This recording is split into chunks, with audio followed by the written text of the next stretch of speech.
실제로 한번 이제 이게 어떻게 작동하는지 한번 보겠습니다. 여기에 이제 보시면 혹시 발표 자료에 있나 모르겠는데 여기 이제 TY라는 비디오 파일이 확장자가 TY예요. TIVO라는 어떤 파일 포맷인데 그 TIVO라는 파일 포맷을 그냥 열기만 했는데 계산기가 실행이 됩니다. 자, 한번 보시겠습니다.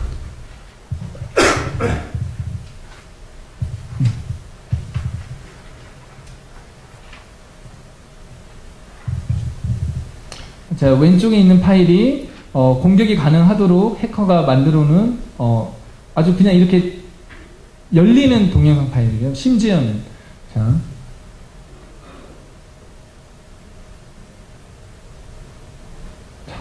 갑자기 문제가 생기면서 이렇게 계산기가 실행이 됐습니다. 좀 황당하죠? 그러니까 나는 동영상만 봤는데 계산기가 실행이 된 거예요. 근데 이건 이제 이제 보통 다 계산기를 실행을 시키거든요. 우리가 이제 취약점을 처음에 공유를 할 때. 근데 이제 이게 문제는 이게 지금은 계산기지만 원래 해커라면은 원격에 있는 실행 파일을 다운로드해서 설치하는 것까지가 아마 거기까지가 이루어질 거예요. 실제로 이제 해커라고 그러면. 근데 이제 보면 나 동영상 플레이어를 그냥 안 열리는 것도 차라리 안 열리면 이게 문제라도 있다라는 거 내가 알 텐데 그게 아니라 잘 플레이 되다가 이렇게 프로그램이 죽었어요. 죽고 이제 이건 안 보이겠죠? 이 계산기를 보여줄 일은 없으니까. 그러면은 이렇게 문제가 해서 동영상이 죽었어요. 그럼 어떻게 하실 것 같아요? 여기 계시면 어떻게 하실 것 같아요? 다시 열어보시겠죠. 그렇죠. 계속 재감염이 됩니다. 또 친구한테 야, 이 파일 안 열리네 하고 또 친구한테 주면 또 친구도 걸리고 그런 여러 가지 자동으로 자기가 이렇게 악성 파일을 주거니 받거니 해서 너도 걸리고 나도 걸리고 이렇게 그런 상황이 많이 발생을 합니다. 자, 이 다음 동영상이 이제 실제로 이렇게 계산기가 떠지는 게 실행되는 게 아니라 원격으로 해커한테 원격으로 접속이 되는 자동 접속이 되는 그런 예제가 되겠습니다.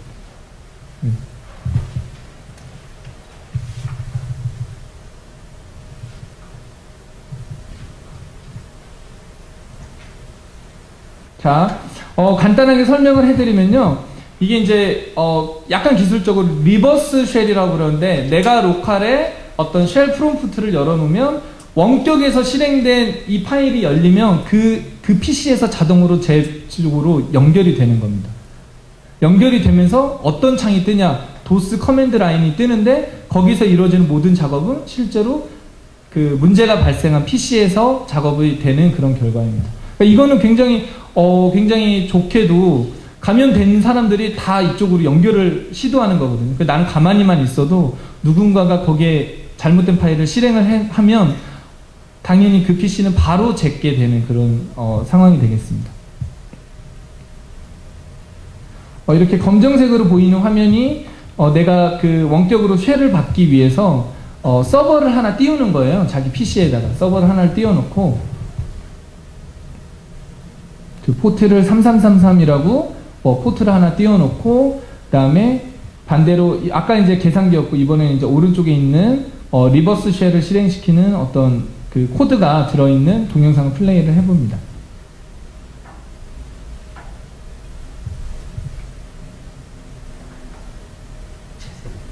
재생으로 네. 막 화가 났죠. 화가 나서 하는데 갑자기 딱 죽었는데 여기 가만 보시면 이렇게 커맨드 창이 딱 뜨거든요. 그러니까 내가 서버를 열어놓고 대기를 하고 있으면 이 프로그램이 죽으면서 이렇게 원격으로 내 PC에 자동으로 접속해주는 그런 결과가 나오게 되어 있습니다. 그러니까 이것만 봐도 여러분들이 뭐 친구들하고 MP3 주고받고 이건 뭐 꼭 이 파일이라서 꼭 문제 생기는 건 아니거든요. 그래서 이런 것들이 많이 있기 때문에 뭐 물론 그렇게 앞으로 동영상을 플레이하다가 죽으면 어디 강의 가서 봤더니 이거 다 해킹이야 이렇게 하실 필요는 없겠지만 한번 의심을 할 필요는 있어요. 특히 아래 한글 문서 같은 경우에는 딱 클릭했는데 아래 한글이 그냥 막 갑자기 죽어요. 아니면 실행이 됐다가 실행이 됐는데 이상하게 작동해요. 그런 거는 문제가 있을 여지가 굉장히 많고요. 그런 문제 때문에 아래 한글 같은 거 쓰시는 분들은 꼭 구매해서 사용을 해주시면 되겠습니다. 왜냐면 여러분들이 뭐 소위 그런 토렌트나 아니면 불법으로 다운받는 그런 불법으로 다운받아가지고 업데이트 안 하잖아요. 그쵸? 업데이트 되지도 않겠지만 혹시 내가 불법으로 다운받은 게 알려지지 않을까 해서 절대로 업데이트 안 누르십니다. 여러분들 보시면. 근데 그 버전은 정해져 있기 때문에 해커는 그 버전만 집요하게 물고 늘어져서 그 파일 다운받은 사람들은 다 감염을 시키고 그렇게 돌아다니고 있습니다. 그래서 우리가 뭐 돈이 다소 아까울 수도 있겠지만 정품을 사용해야 된다는 그런 의도도 있고요. 자, 그러면은 이 취약점이 실제로 어떻게 됐는지 약간 기술적이지만 그래도 제가 간단하게 설명을 해드릴게요. 일단 이 해커가 이 프로그램을 정했어요. 왜냐? 이 프로그램은 자기도 사용하고 다른 사람도 사용하는데 야, 이거 하나 뚫으면 다 될 것 같다라는 생각에 이 프로그램을 선정을 합니다. 선정을 해서 아니나 다를까 굉장히 많은 포맷을 지원하기 때문에 그 중에 하나는 문제가 있겠지라고 해서 소스 코드를 받습니다. 이거 오픈 소스가 이거 뭐 지금 녹화하고 있기 때문에 저 오픈 소스를 반대하는 그런 입장은 아니지만 오픈 소스가 더 안전하다. 저는 사실 그 부분에는 약간 동의를 하지 않거든요. 이 경우에도 마찬가지. 이게 열려 있어서 물론 이 사람은 화이트 해커기 때문에 문제를 발견하고 자기가 장난으로 계산기 정도 띄워보고 다시 여기에다가 알려줘서 그 버그 고치세요라고 했지만 이렇게 소스가 공개되어 있다는 거는 내가 얼마든지 그거를 더 쉽게 분석할 수 있다는 얘기도 되고 심지어는 악의를 가지면 뭐 그럴 수는 없겠지만 일부러 그런 취약점을 심어놓을 수도 있는 겁니다. 그러니까 그거는 전혀 모르는 거죠. 왜냐하면 오픈소스라는 게 굉장히 많은 커미터들이 거기에 있기 때문에 그 좀 복잡한 소프트웨어를 그 여러 커미터들이 서로 검증하는 그런 거는 사실 저는 뭐 아닐 수도 있다라고 저는 생각을 하고 있기 때문에요. 아무튼 전 그런데 오픈소스는 사랑합니다, 사실. 네, 그래서 어쨌든 소스를 받아다가 이렇게 파일을 쭉 나열을 해보고 야, 이 중에 좀 잘 알려지진 않았지만 이 파일이 좀 문제가 생길 것 같아 라고 해서 해커가 찍습니다. 그 해커가 그 파일 하나를 선택을 해서 소스 코드를 가만 보니까 이게 아까 전형적으로 우리가 버퍼 오버플로우가 발생할 수 있는 memcopy라는 어떤 함수를 콜하고 있다라는 거를 그냥 소스를 열어가지고 파일 문자 찾기 하면 되잖아요. 그거를 그냥 찾는 거예요. 너무나 편하게. 그러니까 찾은 다음에 이게 문제가 될 것 같아 라고 해서 이 사람이 분석을 하는 경우입니다. 그래서 사용자 입력 데이터를 가지고 이렇게 어디 메모리에다 저장을 하는데 이 프로그램의 잘못된 점은 뭐냐면 다시 그 메모리에 있는 데이터를 또 다시 복사를 할 때 문제는 이 입력되어 있는 데이터에 있는 이 사이즈를 이용한다는 거예요. 그러니까 이런 거죠. 내가 사용자가 입력한 데이터가 100바이트예요. 여러분들이 이제 소프트웨어를 개발을 한다고 했을 때 100바이트를 내가 입력을 받는데 그 100바이트의 특정 옵셋에 가면 그 다음에 읽어야 될 데이터의 사이즈가 정해져 있는 또 그 사이즈가 거기 있는 거예요. 그럼 당연하게 기본적으로 이 프로그램은 그 100바이트를 읽었는데 그 다음에도 100바이트를 읽어야지 라고 가정을 하고 있는 거예요. 가정하고 있는데 문제는 그 가정이 틀렸다는 거죠. 왜냐하면 그 안에 있는 그 다음에 몇 바이트를 읽을지를 사용자가 조정할 수 있으니까. 만약에 100바이트가 명확했다 그러면은 항상 그 정도 데이터만 읽을 수 있게 뭐 상수값으로 넣어놓든지 했어야 되는데 그거를 하지 않았던 거죠. 또는 100바이트 이상이 되면은 오류가 발생해야 돼. 그런 걸 했어야 되는데 안 했다는 거죠. 여러분들도 뭐 개발을 많이 해보셨을 테니까 나는 그런 경우가 없는지 내가 사용자로부터 받은 입력된 데이터를 가지고 참조해서 또 다른 데이터를 읽는 경우가 있는지 그런 경우 내가 잘 어떤 판단을 하고 있는지를 한번 보시면 되겠습니다. 그래서 어쨌든 그렇게 하고 있지 않아서 불행하게도 이게 메모리를 생각했던 것보다 더 많이 읽는 바람에 버퍼 오버플로우가 발생을 하고 그것 때문에 공격이 가능하게 되는 그런 문제입니다.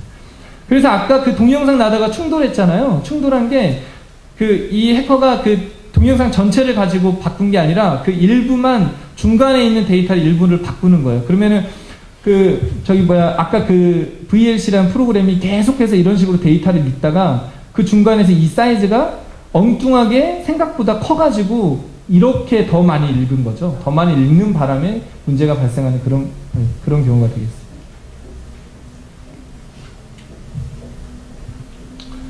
그래서 실제로 이 해커가 어떻게 했냐면 그 티보라는 미디어 파일을 가져와서 샘플을 확보를 했고요. 그 다음에 실제로 여기서는 이제 소스 코드를 가져올 수 있으니까 소스 코드를 가져다가 코드 경로를 확인하고 문제가 발생할 수 있도록 여전히 마찬가지로 코드를 계속해서 바꿔봅니다. 실제 이 티보라는 파일 자체를 계속 바꿔보다 보니까는 쾅 하고 죽는 거죠. 근데 쾅 하고 죽으면은 그 버그잖아요. 그쵸? 이 실제로 아까도 제가 말씀드렸지만 익스플로잇은 그러니까 취약점을 공격한다는 거는 버그가 발생했다고 그게 취약점이냐 절대 그렇지 않습니다. 버그를 내가 실제로 프로그램이 죽었다고 해도 이게 취약점으로 연결될 가능성은 또 1%도 채 안 되거든요. 그래서 이제 그 다음 작업이 시작이 되는 게 버그가 발생했는데 임의의 코드를 실행시킬 수 있냐 없냐를 검증을 하는 겁니다. 그래서 이건 이제 하여튼 문제가 있는데 요 부분이 여기 00002라고 되어 있는 부분이 그 다음에 불러들여야 될 데이터의 사이즈였는데 이거를 이 사람이 FF로 바꾼 거예요. 그랬더니 생각보다 더 많이 읽게 되는 거잖아요. 더 많이 읽게 됐더니 스택이 오버라이트가 돼가지고 문제가 되는 그런 경우가 됐습니다. 그래서 이렇게 이 사람이 어떤 위치에서 문제가 된다라고 생각을 해서 그 주소를 41414141이라는 값으로 바꿔서 실행을 시켰더니 충돌이 딱 나면서 여러분들이 우리 윈도우나 이런 데서 그 프로그램 실행시키다 보면 프로그램이 딱 죽으면서 거기 막 주소값이 나오잖아요. 그 주소값이 어떤 값이냐에 따라서 이게 익스플로잇이 가능하냐 안 하냐를 판단할 수 있는데 그 주소를 바꿀 수가 있는 거예요. 그 주소를 바꿀 수가 있어서 그게 좀 말이 되냐 싶기도 하지만 충돌이 나는 주소를 내가 제어를 할 수 있으면 당연하게도 내가 원하는 코드를 실행시킬 수 있다라는 그런 결과에 이르게 됩니다. 그래서 이 사람은 이렇게 바꿔봤더니 실제로 얘가 이렇게 죽었다라는 거를 찾아냈습니다. 그러니까 그걸 찾아내면 사실 이제 익스플로잇은 만들기 쉬운 게 그 주소를 내가 원하는 코드로 실행시키게 하고 또 그 원하는 주소에 내가 원하는 코드를 넣어놓으면은 익스플로잇이 실행이 되는 그런 그런 결과를 낳게 됩니다. 그런데 이제 재밌는 게 있어요. 이 사람이 야 이거 이렇게 쓰면 안 돼 라고 이렇게 알려준 거예요. 그래서 8 더하기 IMAP 사이즈 이렇게 하지 마, 이렇게 하지 말고 그냥 8이라고 적어 이렇게 알려준 거예요. 그랬더니 이 사람이 요거를 이게 없어진 코드고 이전 코드고 이게 바뀐 코드거든요. 이 개발자가 그렇게 하고 고쳤어, 고마워하고 이렇게 고친 거예요. 고쳤는데 이 사람이 이제 보니까 진짜 자기가 알려준 것만 고친 거예요.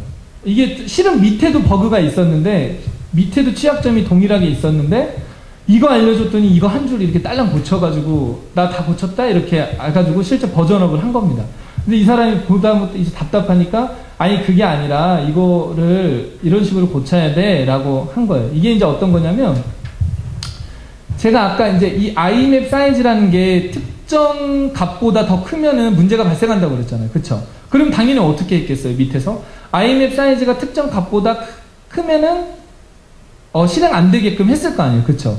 근데 여기서 unsigned 아니면 unsigned인지 signed인지의 문제가 발생하는 겁니다. 왜냐하면 굉장히 그러니까 8000000이 넘는 값은 unsigned냐 아니면은 signed냐에 따라서 그게 음수가 될 수도 있고 굉장히 큰 값이 될 수도 있거든요. 근데 그게 그냥 signed 인티저라면 내가 아까 여기서 이런 값을 제가 80000 이상을 주면 어떻게 되겠어요? 그게 signed에서는 그게 음수로 나올 거예요. 음수로. 그래서 실제로 그 값보다 이제 실제로 unsigned에서는 굉장히 큰 값이지만 그거를 작은 값으로 인식을 해서 문제가 발생하는 그런 경우가 있고요. 그래서 이 친구가 야 이것만 문제가 있는 게 아니라 이것도 문제가 있어 라고 해서 고치는 그런 과정이 됩니다. 그래서 굉장히 오픈소스다 보니까 굉장히 빨리 버그가 패치가 된 그런 경우입니다. 자 그러면 여러분들이 이제 일반 사용자일 수도 있고 어떤 이제 개발자일 수도 있는데 어떻게 해야 되냐? 사용자 입력값은 사실 실내에서는 안 되고 아까처럼 입력된 데이터를 참조해서 다른 값을 구하는 그런 코드는 가급적이면 지양해야 된다라고 생각을 하시면 됩니다. 그 다음에 아까 이전에 해결했던 것처럼 대충 문제를 해결하지 말고 이렇게 분명히 이 해커가 이렇게 알려줬는데도 딱 요것만 해결을 한 거죠. 어떤 논리적인 문제가 있는데도 불구하고. 그래서 이렇게 하면 안 된다. 그 다음에 여러분들 일반 사용자 입장에서는 미디어 파일을 사실 믿어서는 안 되죠. 아까 ty라는 파일 포맷이라고 그랬잖아요. 근데 그거 실제로 AVI로 바꿔도 플레이가 돼요. 그쵸? 왜냐면 미디어 플레이어는 확장자를 보고 플레이하는 게 아니라 그 안에 있는 포맷을 보고 플레이를 하는 거거든요. 그래서 그 티보라는 파일이 문제가 있어라는 걸 우리가 뭐 9시 뉴스를 보고 안다고 해도 누군가가 친구한테 그 확장자를 AVR로 바꿔서 주면 당연히 공격이 되는 그런 대상이 되겠습니다. 그래서 확장자를 사실 믿어서는 안 되고요. 뭐 이런 것 때문에 여러 가지 확장자를 바꿔서 공격하는 그런 문제가 생길 수도 있다라고 이해를 하시면 되겠습니다. 다음에는 이제 실제 백신을 한번 뚫어보는 그런 예제가 있어요. 이것도 이 백신은 사실 제가 이제 이 강의자를 작성하기 위해서 홈페이지에서 가져온 겁니다. 제가 뭐 아는 건 아니고요. 세계시장 점유율 1위라고 당당하게 홈페이지에 써 있더라고요. 사실은 근데 저도 이 백신의 정품 사용자거든요. 저도 백신하고 문서 작성하는 거는 이제 구입을 해가지고 저도 쓰고 있는데 제 PC에는 백신이 3개가 깔려 있어요. 그러니까 이거 그 다음에 V3. 왜냐면 V3는 당연히 국내에서 발생하는 문제를 적극적으로 잘 대처해 줄 거니까 그 다음에 또 다른 백신을 뭐 유럽권에 있는 백신을 사용을 하고 있는데 이 백신은 하여튼 세계 점유율 1위고요. 그 다음에 거의 모든 백신 성능 평가를 통과했다라고 되어 있습니다. 근데 이건 이제 굉장히 혼동스러운 말이에요. 왜냐하면 백신이 어떤 통과를 했다. 그건 뭐예요? 이미 통과를 하는 그 나쁜 놈이라고 할 수 있는 그 바이러스가 이미 있다는 거잖아요. 알려져 있다는 거죠. 그럼 당연히 통과를 어떤 시간과 노력을 들이면 할 수 있는 거죠. 근데 우리가 공격당하는 거 얼마 전에 문제가 생겼던 거는 사실 알려지지 않은 문제점이기 때문에 이렇게 통과했다고 해서 이거 훌륭해라고 하기는 어렵죠. 사실 그렇지만 여기서 말하는 100%라는 건 여러분들이 무슨 토렌트나 이런 것들을 통해서 그냥 백신조차 없는 사람들이 감염되는 걸 막아줄 수 있다. 이런 의미로 보시면 되겠습니다. 그 다음에 여러 버전을 제공을 하고 또 여러 버전을 제공하고 있다는 거는 반대로 해커 입장에서는 요거 하나 뚫으면 다 점거할 수 있다는 그런 말이기도 하고요. 그 다음에 여러 가지 기능들을 제공을 하고 있습니다. 근데 이게 이제 공격을 한 거는 지금 시점의 그 제품이 아니에요. 굉장히 옛날 버전을 했던 거고 과거 해커가 이걸 분석했을 때 있었던 버전이기 때문에 지금 문제가 발생하진 않습니다. 그래서 여러분들이 요거를 내가 직접 해보고 싶다. 저는 이제 해봤기 때문에 정확하게 이 버전을 가져와가지고 여러분들이 뭐 환경 구축해서 해보시면 백신이 깔렸는데도 계산기가 실행이 되는 그런 문제가 되겠습니다. 자, 여기서 마치면서 한번 보시겠습니다.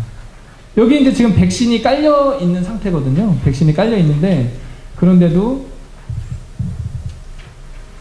어떤 프로그램을 실행을 시키고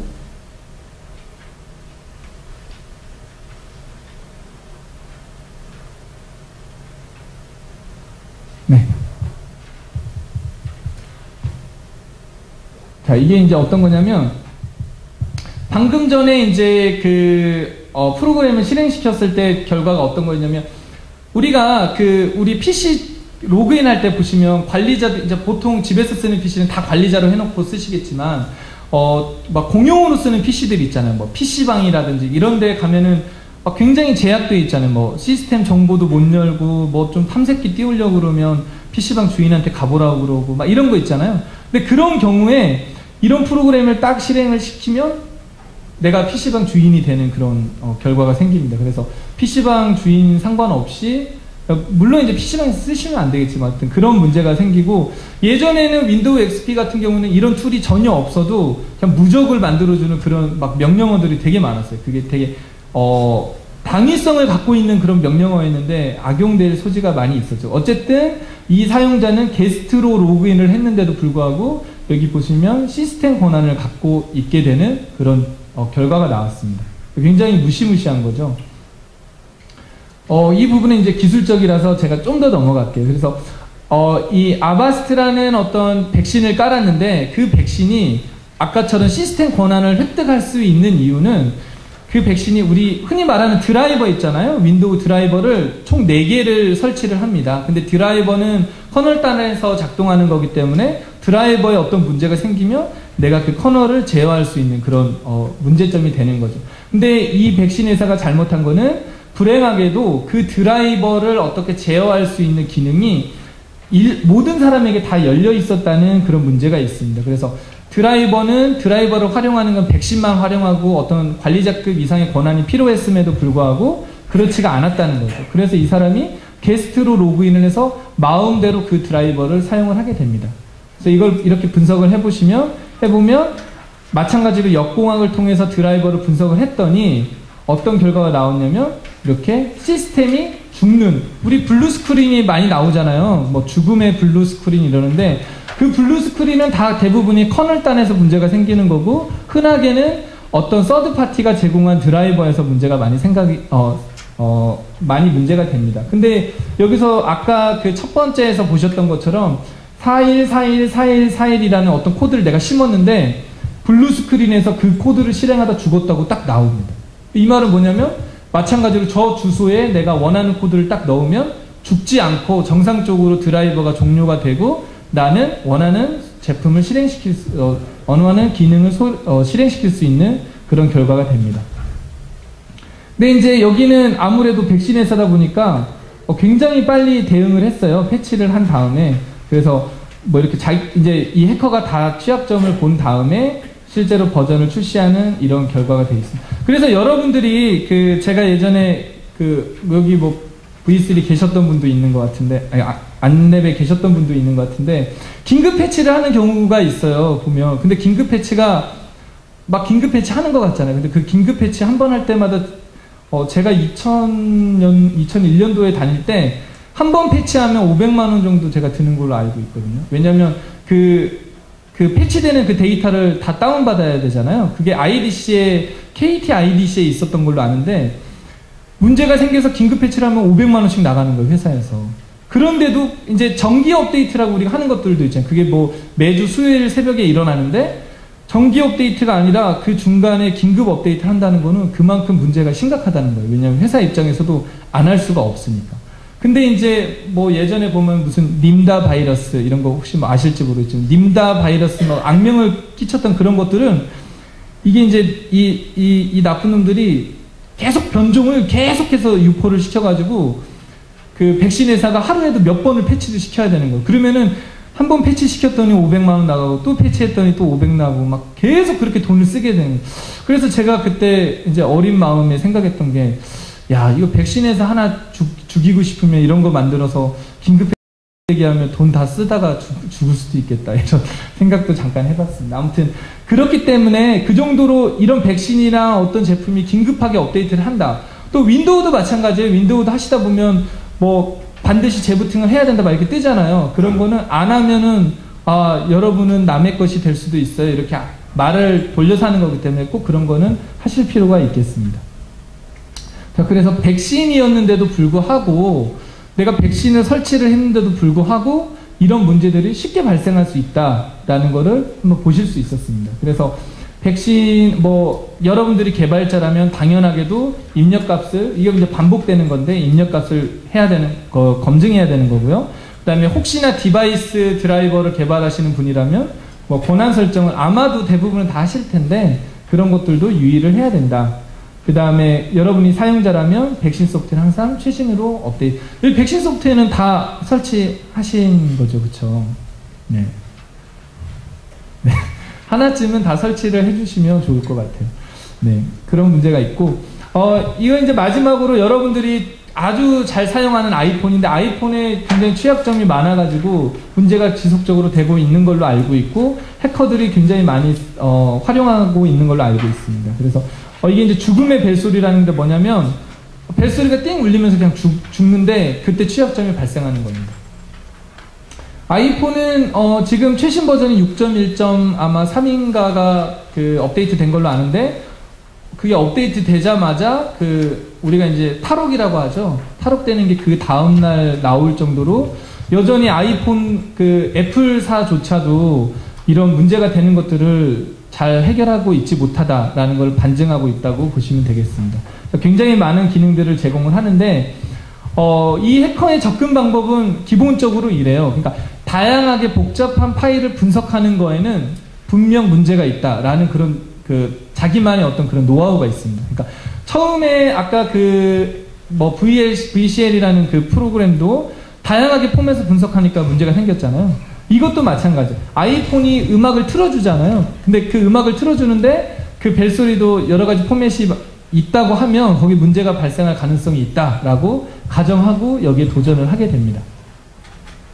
그래서 버그 찾기를 시작을 하는데 나는 음원에 문제가 있을 것 같아 라고 생각을 하고 아이폰 오디오 기능을 파악하기 시작을 합니다. 근데 그랬더니 미디어 서버 데몬이라는 게 존재를 해서 이 데몬이 항상 작동을 하면서 기계 전체에서 발생하는 어떤 사운드를 제어를 하고 있다는 것을 알게 되고요.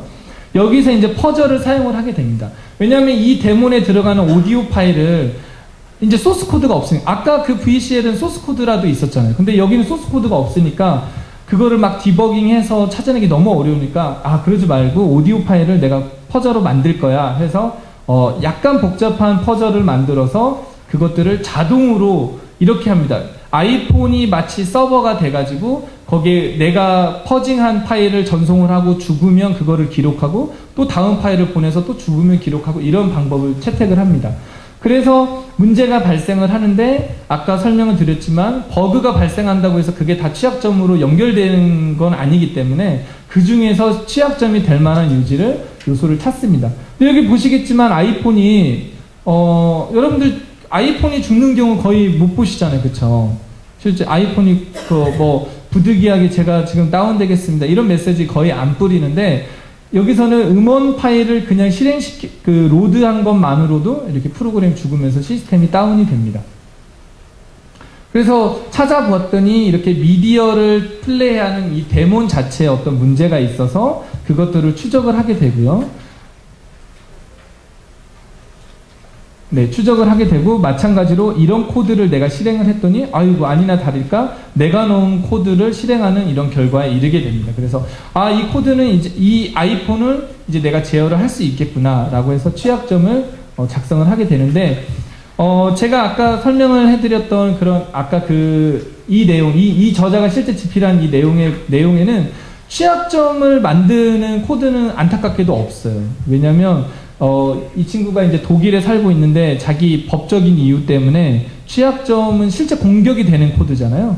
그래서 공개할 수가 없다라고 자기가 얘기를 하고 있습니다. 하지만 그것 중에 상당수는 익스플로이트 DB에 가보시면 실제 취약점을 만들 수 있는 코드가 공개가 되어 있거든요. 그래서 이 저자는 법적인 입장에서 못한다고 했는데 엉뚱한 데에서는 다 공개를 하고 그 다음에 활용을 하고 있는 걸로 파악이 됐습니다. 그래서 아이폰이 애플의 개발자가 되게 훌륭한데도 불구하고 이런 문제가 발생을 하고 있고 이 해커가 이거를 퍼징을 할 때 보면은 복잡하지는 않고 그냥 그 아이폰에서 플레이가 되는 그 파일을 그냥 바꿔보면서만 하고 있거든요.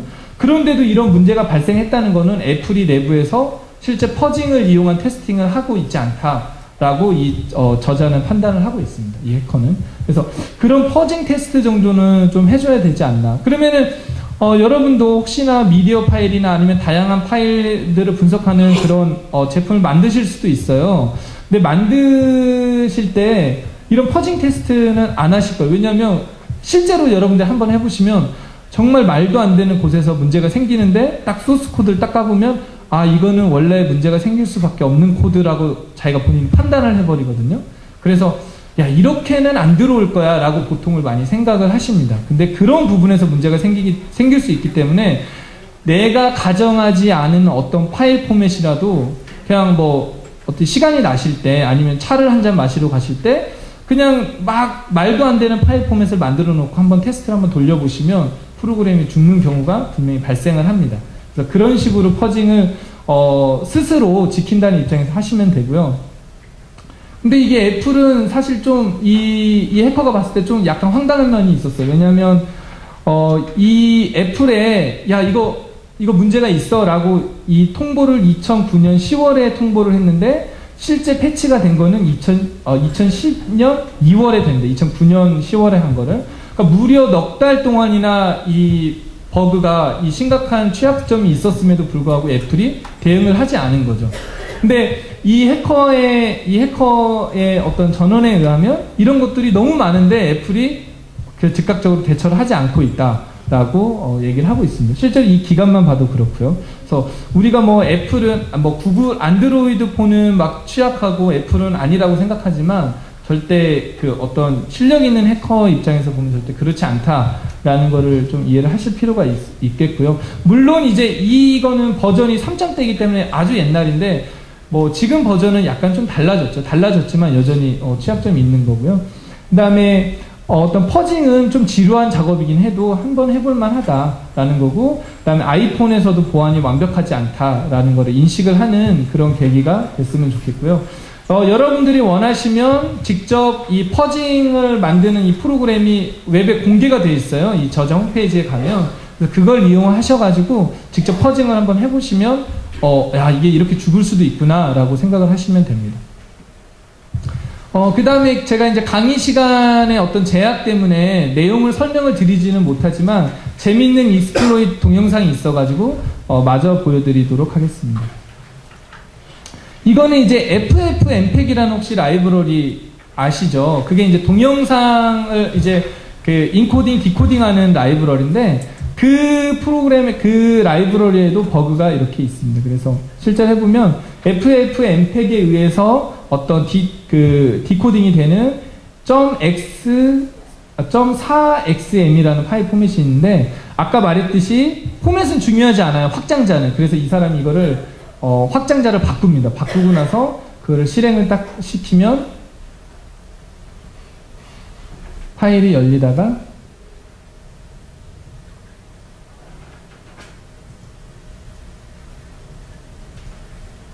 이렇게 계산기가 실행이 됩니다. 아까는 이제 플레이가 되다가 죽었는데 얘는 그냥 이게 프로그램이 실행이 되자마자 바로 계산기를 하고 죽거든요. 여러분들이 도저히 문제점을 찾을 방법이 없죠. 그래서 이런 심각한 위험성이 있다라는 거를 보시면 되고요. 이건 이제 웹에 있는 어떤 이게 이제 어떤 건 인트라넷 사이트 같은 거예요. 근데 이제 그 사이트에서 여러분들 회사에서 인트라넷 쓰시면 막 액티브엑스 설치하고 막 이러잖아요. 근데 그 액티브엑스에 취약점이 있을 가능성이 굉장히 농후하거든요. 그래서 그거를 하나 그 취약점을 발견하면 그냥 인트라넷 망 전체가 다 무너질 수 있는 그런 예가 되겠습니다. 그래서 이 사람이 이걸 보시면 인터넷 익스플로러에 설치되어 있는 액티브엑스의 취약점을 발견을 하고 그냥 단순히 내가 인트라넷 사이트에 접속을 했다는 것만으로도 이렇게 계산기가 실행이 되는 겁니다. 아무것도 하지 않았죠. 그렇죠? 아무것도 설치도 안 하고 그냥 웹사이트에 방문만 했는데 지금 계산기가 실행이 된 거거든요. 이 사람이 동영상을 뭐 촬영하기 위해서 뭐 돌린 게 아니라 그냥 웹사이트, 내가 인트라넷 사이트에 접속을 하는 순간에 이렇게 계산기가 실행이 되는 이런 좀 섬뜩한 그런 내용이 되겠습니다. 근데 이런 인트라넷, 그러니까 우리가 흔히 사내에서 쓰는 또는 어떤 제한되어 있는 공간에 쓰는 액티브엑스 컨트롤이나 뭐 요즘은 자바도 제로데이가 너무 많기 때문에 그런 것들은 일단 특징이 업데이트가 잘 안 된다는 거예요. 왜냐하면 인트라넷 같은 경우에는 외부에서 차단됐으면 안전할 거라고 모두 다 가정을 하고 있거든요. 근데 거기에서 문제가 발생할 가능성이 굉장히 농후합니다. 왜냐하면 업데이트가 잘 되지 않고 관리가 안 된다는 거는 누군가가 맘만 먹으면 그게 굉장히 지속적으로 발견되지 않고 문제가 될 소지가 굉장히 많다는 것 때문입니다. 그래서 이게 바로 그런 어떤 한 예를 보여주는 겁니다. 그래서 좀 요약을 해보자면 뭐 동영상도 보셨고 뭐 버그 익스플로이트에 관련된 내용을 설명을 해드렸는데 제 생각에는 제가 1시간 동안 여러분들에게 어떤 취약점 방법을 가르쳐 드리거나 이거는 어려울 것 같지만 아마 여러분들이 보안이나 아니면 일반 유저로서 이런 오늘 설명해 드렸던 내용에 관심이 없었다면 아까처럼 뭐 계산기가 실행이 되고 원격으로 막 해커한테 접속이 되고 동영상 파일 열기만 했는데 막 프로그램이 다운되고 이런 거는 잘 보시지는 못했을 거예요, 눈으로. 근데 오늘 그거를 볼 수 있는 그런 계기가 되었다면 좋겠고, 그다음에 실제로 해킹이나 이런 데 관심이 있는 분이라면 단순하게 자동화된 툴이나 이런 걸 사용하는 게 아니라 실제 어떤 취약점을 만드는 사람이 이런 과정을 거치는구나 라는 거에 대해서 간단히 이해를 할 수 있는 그런 시간이 되었으면 좋겠습니다. 그래서 해킹에 관심이 있다면 도구를 활용하는 것보다 논리적으로 파악하는 게 이해하는 데 중요한데 저는 굳이 배울 필요는 없다. 그거를 굳이 관심을 가질 필요는 없고 내가 개발한 소프트웨어가 악용되지 않게끔 개발자로서 인식을 갖는 거는 되게 중요하다라고 생각을 합니다. 그 다음에 개발 업체라면 고객으로부터 발생할 수 있는 문제, 요즘은 많이들 봤잖아요. 소프트웨어에서 그 문제가 생기면 자동으로 그걸 뭐 덤프를 떠서 뭐 회사로 전송을 해준다, 그런 시스템 많이 쓰는 걸로 알고 있는데, 그런 것들을 좀 더 잘 활용을 해서 잠재적인 위협이 되지 않게끔 하면 좋겠고요. 그 다음에 뭐 보안 전문가를 양성해야 된다, 뭐 이런 내용도 정리를 해봤습니다. 그러면은 이런 게 있어요. 여러분들이 예를 들어 곰플레이어 같은 거를 만들었어요. 내가 곰플레이어 제작사예요. 그러면은 곰플레이어에서 심각한 보안 위험이 발생을 해서 해커에 의해서 그 PC가 해킹이 당한 거예요. 그러면은 그 곰플레이어가 잘못한 건가요? 아니면 내가 이상한 파일을 내가 잘못한 건가요? 그 곰플레이어를 만든 사람이 의도적으로 그런 취약점을 놓지는 않았을 거예요. 그쵸? 그랬을 리는 거의 없는데, 그게 그러니까 우리나라 전 국민이 사용하는 프로그램에서 발생했다면, 그거는 약간 책임 소재가 발생했다고 하더라도 책임 소재가 되게 불분명한 거죠. 왜냐면 이게 어떻게 보면 의도적으로 했냐, 그게 아니라 또 해커가 너무 뛰어나서 소프트웨어는 어쨌든 100% 완벽할 수 없는데 그걸 어떻게 다 막냐, 이런 논리가 있기 때문에 쉽게 해결될 수 있는 문제는 아닌데, 어쨌든 여러분들이 소프트웨어를 개발을 하고 계시다면 그런 것들을 내 고객으로부터 지켜줘야 되겠다라는 그런 생각은 가질 필요가 있다고 생각을 합니다. 그 다음에 제가 예전에 그 디버깅 커뮤니티를 운영할 때도 그랬지만, 대부분의 많은 분들이 어떤 도구로서 문제를 해결을 하려고 하고 있어요. 근데 실제로 이런 취약점 문제라든지 반복해서 버그가 발생하는 경우를 보면 논리적으로 문제가 있는 경우가 되게 많거든요. 그래서 단순하게 어떤 디버거를 돌려서 문제를 해결한다기보다는 어떤 좀 논리적인 차원에서 접근을 해서 문제가 발생하지 않게끔 하는 게 좋겠다라고 저는 생각을 했습니다.